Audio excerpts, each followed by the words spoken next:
A worn disc of silver, almost black with age, comes up out of an old crater on Lot 18, and it turns out to be a 1697 coin that ties Oak Island straight to Isaac Newton. Katja Drayton wipes the soil away and finds metal that still catches the light, the only piece of silver coinage the whole season pulled from this ground. By the time the lab is finished with it, that 1 sixpence will land the island inside the monetary world Newton ran at the Royal Mint.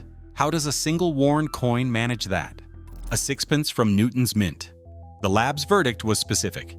The coin is a William III sixpence, struck somewhere between 1697 and 1701, and it runs to roughly 87% silver.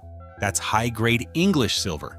And this is the first year we've had direct indications of precious metals, and by that I mean we have silver dissolved in the water. The standard, a serious mint produced under a serious rule. The date and the purity together drop it into one specific event.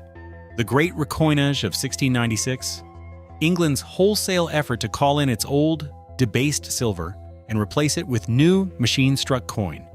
And the man the government brought in to run that recoinage at the Royal Mint was Isaac Newton. So the link is real, and it's narrow. The sixpence wasn't owned by Newton or carried by Newton. It's a product of the coinage system he personally administered, minted to the new standard he was charged with protecting. In the very years he was protecting it, that roughly 87% silver is the fingerprint of that standard. The team read all of that out of a worn black disc, and there's a catch built into the very place they found it. Out of a crater nobody sealed. The trouble starts with where the coin came from. It didn't come out of a clean, sealed layer of ground, the kind where depth works like a clock, and the soil tells you how old something is by how deep it sits. It came out of spoils. Back in 1965, a searcher named Robert Dunfield brought heavy equipment onto Oak Island and tore a crater, roughly 100 feet across, into Lot 18 near the shore. His dig flooded, slumped, and gave up nothing. And like every searcher before him, he left beaten. What he left behind was a vast pile of churned, displaced earth. And that displaced earth is exactly where Katja Drayton got her signal. So there's a problem built into this find. And the team doesn't hide from it. The coin is real. The ground around it can't be trusted. Dunfield's machines erased that clock when they opened the crater. The coin has already been dug, lifted, and shoved around once, which means it can tell us what it is, but not when it was lost here. That gap never fully closes. For now, it goes to the lab. What the metal says. This is where a worn black disc starts to become something with a name. The archaeometallurgist on the case, Emma Culligan, runs an X-ray fluorescence scan across the surface, a way of reading the metal's composition without cutting into it. The number that comes back is roughly 87% silver. That figure alone is the first real clue. It means this isn't a cheap token or a debased lump of low-grade alloy, but the kind of silver a serious mint produced under a serious standard. The method matters as much as the number. X-ray fluorescence reads the metal without taking a single shaving off it, so the coin survives the test intact, ready for whatever the next scan needs. And there's something fitting in that reading, because the thing that makes a coin valuable is its purity. And for centuries, that purity was exactly what thieves chipped away at. When the lab measures this disc at nearly 9 parts in 10 pure silver, it's measuring a coin from a moment when purity itself was the whole point. Reading a worn face, silver content gives you quality, not identity. To get a name, Culligan turns to CT imaging, the same scanning technology a hospital uses, here aimed at a coin instead of a body. Wear is cruel to a coin's face, flattening the high points first, the very features that tell you who and when. The CT scan gets underneath that, reading the faint differences in the metal the naked eye has lost and pulling the worn features back up out of the grime. A bust resolves on the front, a king's profile in left-facing relief. Around the rim, where the inscription once ran, the imaging recovers a fragment of the legend, the closing letters reading MVS. 3 letters don't sound like much on their own, but to a numismatist, they're the tail end of a single Latin word, Gulielmus, the Latin spelling of the name William, the former royal mint would stamp around a coin's rim to mark whose reign produced it. Set against a known reference, the recovered features, and that fragment resolve the coin to something specific, a William III sixpence struck between 1697 and 1701. A minute ago, it was an old silver coin. Now it has a reign, a 4-year window, a date precise enough to walk into a specific moment in English history and ask what was happening there. A crisis in the nation's pockets. What was happening there is one of the most dramatic episodes in the history of money. By the 1690s, England's silver coinage was in crisis. The old coins were hammered by hand rather than machine-struck, so their edges were irregular. And for generations, people had been clipping tiny slivers of silver off those edges and keeping the metal. The coins still in circulation were worn and shaved and worth a fraction of their face value. The country's money was, very literally, falling apart in people's hands. The damage wasn't abstract. A shilling that should have carried a certain weight of silver might cross the counter at half that, and a merchant had no way to know what a handful of coins was worth without putting them on a scale. Faith in the currency was draining away, and trade slowed with it. Soldiers and sailors had to be paid in metal that was visibly short. With England locked in an expensive war on the continent, a nation can survive a bad harvest or a lost battle. It has a much harder time surviving the loss of trust in its own money. The fix was enormous. They called it the Great Recoinage of 1696, a national effort to call in all that clipped, debased silver and replace it with new milled coinage, struck by machine with regular, protected edges that couldn't be shaved without it showing. Mints were set up across the country to handle the volume. Old coins poured in by the ton to be melted down, and new ones came out clean and full weight.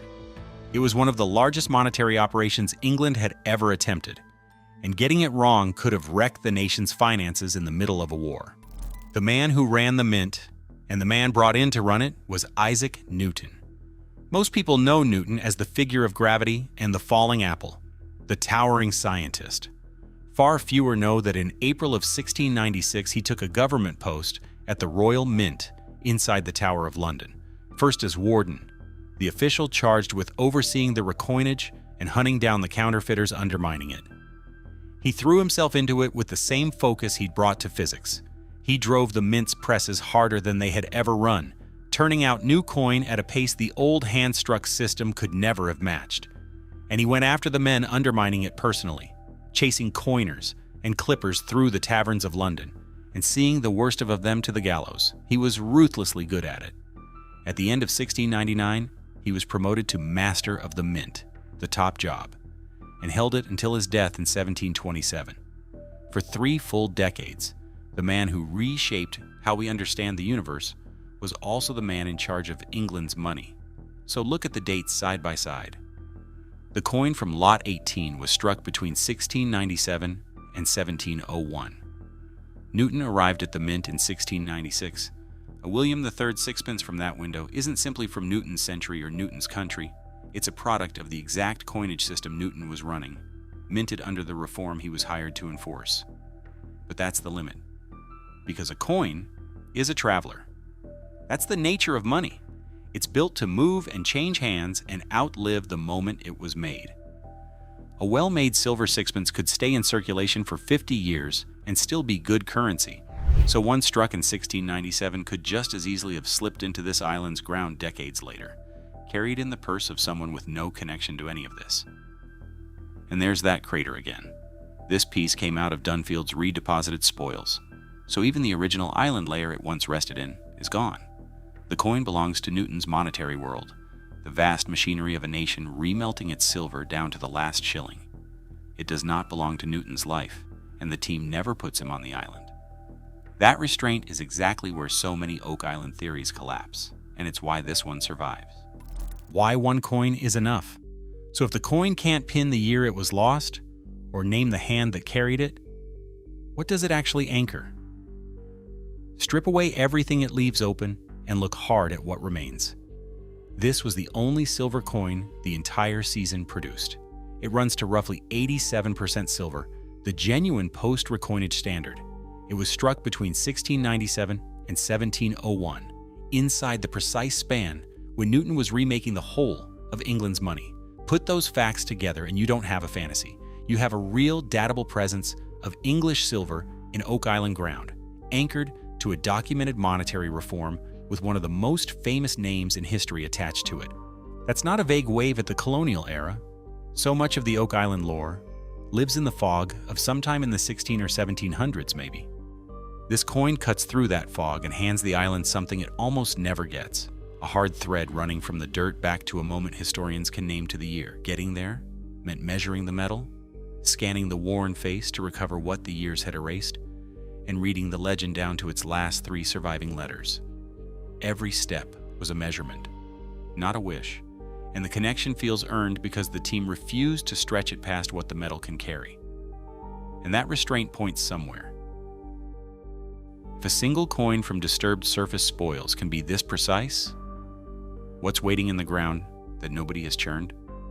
Not long before this coin surfaced, the drilling went deep into untouched earth and came up against something the team hadn't predicted, a result that didn't match the model they'd built and stopped the war room cold. The coin near the shore gave them a date. The drill, reaching far below any spoils pile, gave them something they couldn't explain. If you want to see the moment the boreholes hit the thing nobody expected to find, that's the one to watch next.